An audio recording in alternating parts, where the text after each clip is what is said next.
Hello folks, and welcome to the Castro Adobe State Historic Park here in Watsonville, California. And thank you for joining with us for our first virtual campfire. My name is Paul Kars, and I'm an interpretive aide with California State Parks. Joining us today is senior aides Sam Roberts, Carolina Mejia, and Sandra Reyes. You're probably watching from home, sheltering in place because of COVID-19. I want to take a moment to appreciate and thank you for doing your part while we are all in this together.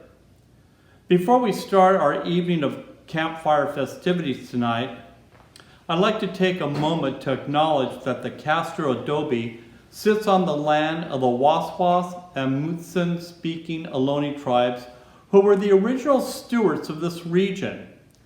We'd like to recognize the indigenous people past and present, and give our appreciation for the opportunity to teach, work, live, learn, and steward on their traditional homelands. So without further ado, let the evening festivities begin. Hi, I'm Sandra. I'm Sam. And I'm Carolina. And I'm Paul. Hi, my name is Sandra. And my name is Carolina. And today we are in the traditional cocina at the Castro Adobe State Historic Park. For most of our campfires, we usually enjoy a sweet treat right after. But today we're going to be making traditional Mexican hot chocolate that the Castro family continuously enjoyed 180 years ago during their mornings. So our first step is to make sure that our hands are washed before we start preparing our hot chocolate. We have already washed our hands, so we can just jump right into it. The first step is to add the milk into the cazuela that we have here.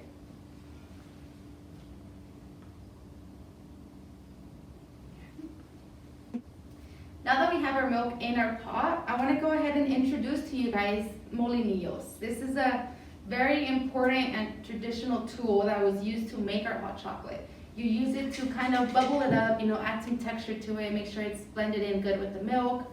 And so our next step would be taking it to our fire.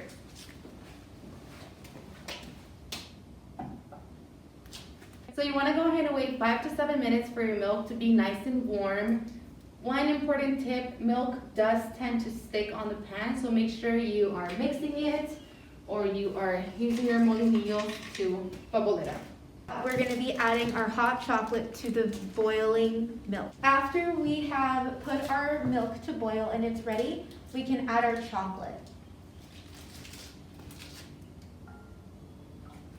Another step that we went ahead and did was add a few sticks of canela, which is cinnamon sticks, in order to add that, extra little spice and flavor to it. So we're gonna make sure we stir it up continuously, let the block of chocolate melt, and wait. This takes a lot of patience.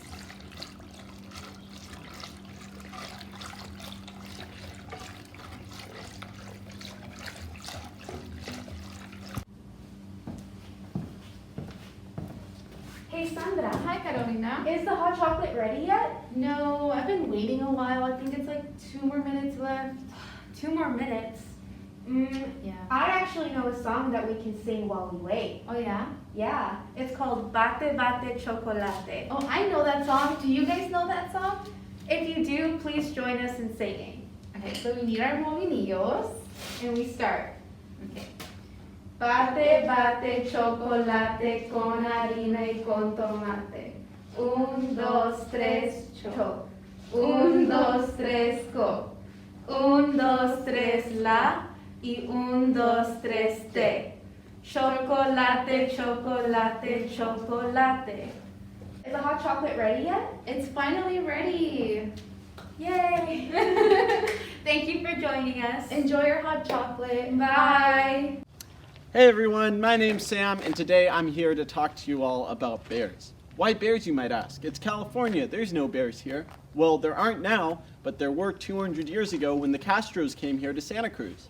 In fact, there were thousands of bears. These were known as the California grizzly bears or brown bears. They're also found on our state flag and our uniform patch. right here, California grizzly bear and the brown bear. So today, without further ado, we're going to interview my friend George the brown bear. Hey George, can I ask you a few questions? Whoa, wait a minute, I'm still taking a bath. Give me a minute here to get my coat on. Oh George, my bad. I didn't realize. Let me give you a moment to get ready for this interview. My name's George, and I'm really glad to be with you guys. What do you need to know? So George, before we begin, how old are you? I'm at least 4.5, 5 years old. I sort of lose track. Whoa, so you're a pretty young cub. How much do you weigh, if you don't mind me asking, and what do you eat? That's a personal question, but I guess between you and I probably weigh in between 450 and 500 pounds, though I can get up to 1,500 pounds and stand at least 8 feet tall. What do I eat? Oh, I eat things like grubs and berries and fish. I take in about 90 pounds a day, and that's equivalent to 360 quarter pounders at McDonald's. Whoa, I had no idea bears ate that much. That's crazy, George. I have to ask, just because my girlfriend's been begging me to inquire about your nails. They just look so magnificent and so long, and I was just wondering where you got them done. My front claws can grow up to 4 inches in length. Claws as long as human fingers. And it's highly advisable that you avoid these. So George, I was under the impression that the grizzly bears were extinct here in California. How are you here?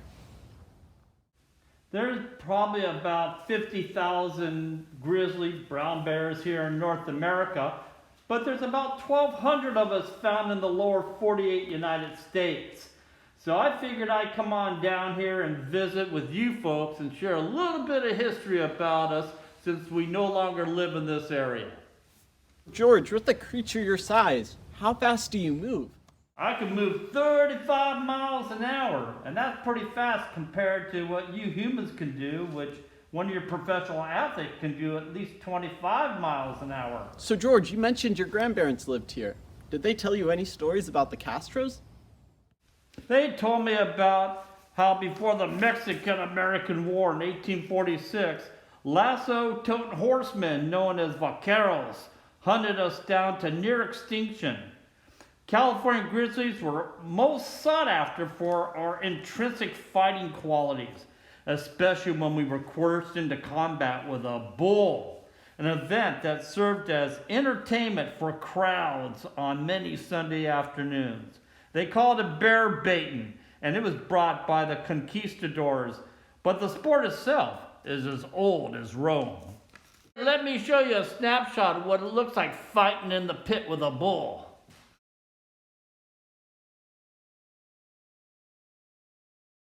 What did your relatives say about the pit? Were they just running around with the bull, or what did it look like? Let me tell you about the pit. My great-great-grandfather was tied or chained to a post, and then they lead in a fighting bull, all proud, black hide, its horns decorated with garlands of flowers. And it'd be charging at my grandfather.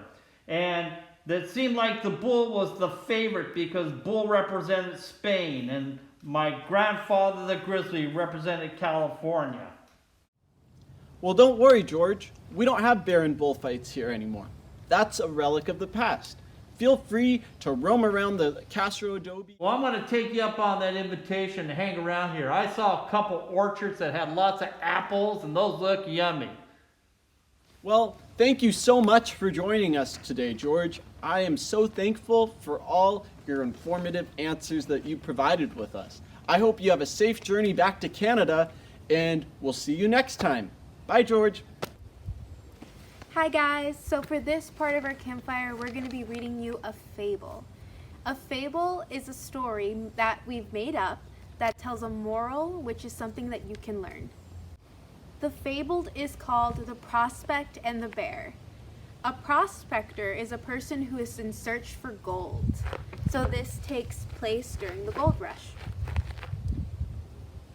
Two tired prospectors drop their work tools on the ground. Chunk! Late afternoon in the rocky, rugged gold country was the time to return to camp. Soon the mountain valley would be in a shadow.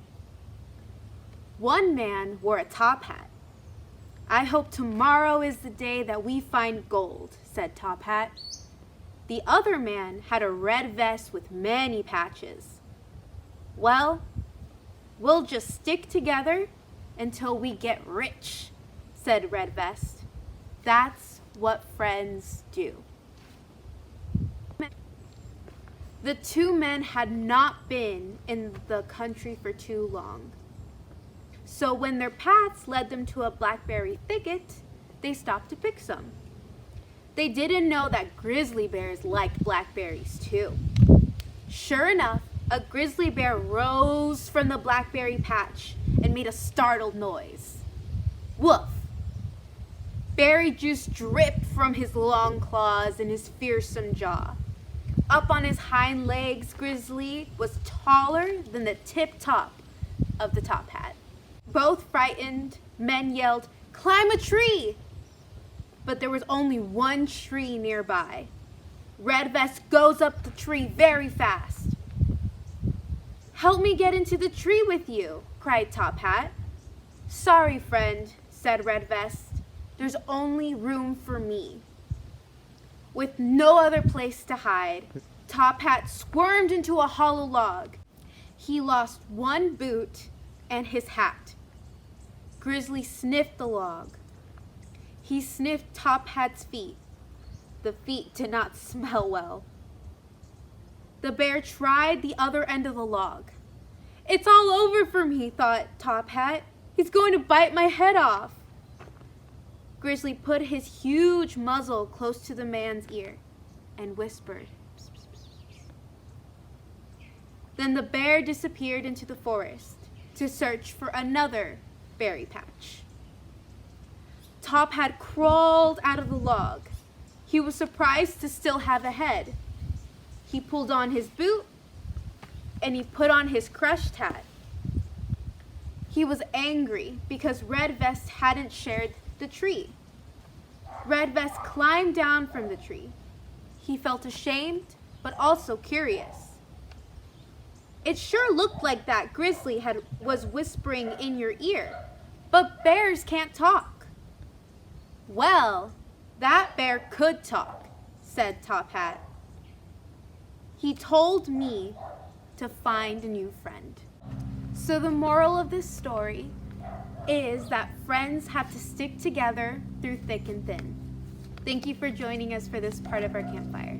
The ants Go marching one by one, hurrah, hurrah. The ants go marching one by one, hurrah, hurrah. The ants go marching one by one. The little one stops to throw a rock, and they all go marching down to the ground to get out of the rain. The ants go marching two by two, hurrah, hurrah. The ants go marching two by two, hurrah, hurrah. The ants go marching two by two. The little one stops to tie his shoe, and they all go marching down to the ground to get out of the rain. Boom, boom, boom, boom, boom, boom, boom, boom. The ants go marching three by three, hurrah, hurrah.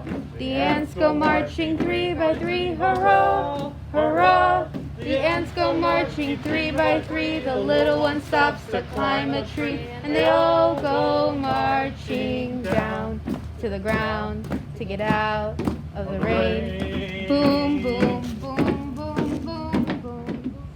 The ants go marching four by four, hurrah, hurrah.